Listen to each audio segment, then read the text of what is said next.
एक ठंडी और अंधेरी रात थी जब विकास अपने पुराने और वीरान हवेली की तरफ चल रहा था। ये हवेली उनके पूर्वजों की थी और कहते हैं यहाँ आज भी कुछ राज छुपे हुए हैं। विकास का मन कब से इस हवेली को देखने का था, पर किसी न किसी वजह से वो यहाँ नहीं पाया। हवेली के अंदर जाते ही एक अजीब सा सन्नाटा था। चांदनी रात की हल्की रोशनी हवेली के अंधेरों को तोड़ रही थी। विकास ने अपने हाथ में एक मशाल जला ली और धीरे धीरे हवेली के अंदर की तरफ बढ़ने लगा। हर कदम पर पुरानी दीवारों से निकलते खौचों ने विकास को डर दिया। अचानक एक पुरानी तस्वीर पर उसकी नजर पड़ी। ये तस्वीर उनके दादाजी की थी, जिन्हें हवेली के बिल्डर के रूप में जाना जाता था। पर इस तस्वीर के आला कुछ अजीब अल्फाज थे जो कि पहेली जैसा था। ढूंढो उसे जो अंधेरे में चमकता है। उसने जोर से पढ़ने की कोशिश की। विकास का मन और भी ज्यादा उत्साहित हो गया। उसने अपनी मशाल और तेज कर दी और हवेली के आखिरी कमरे की तरफ चल दिया। हवेली के आखिरी कमरे में एक पुराना संदूक था। संदूक पर पुरानी चाबी लगी हुई थी जो हवेली के दरवाजे के पास पड़ी थी। विकास ने अपने हाथ से संदूक खोला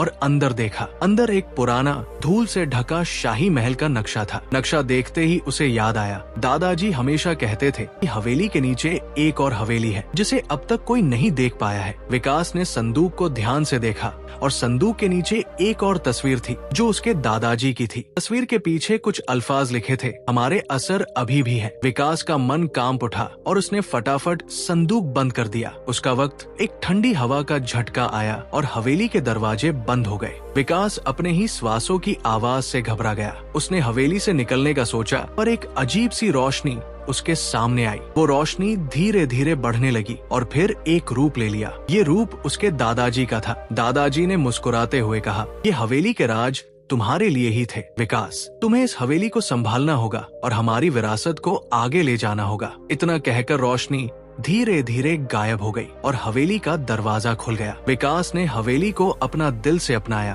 और उसकी विरासत को संभालने का वादा किया। अब उस हवेली के राज उसके साथ थे जो सिर्फ उसने और उसके पूर्वजों ने जिया था।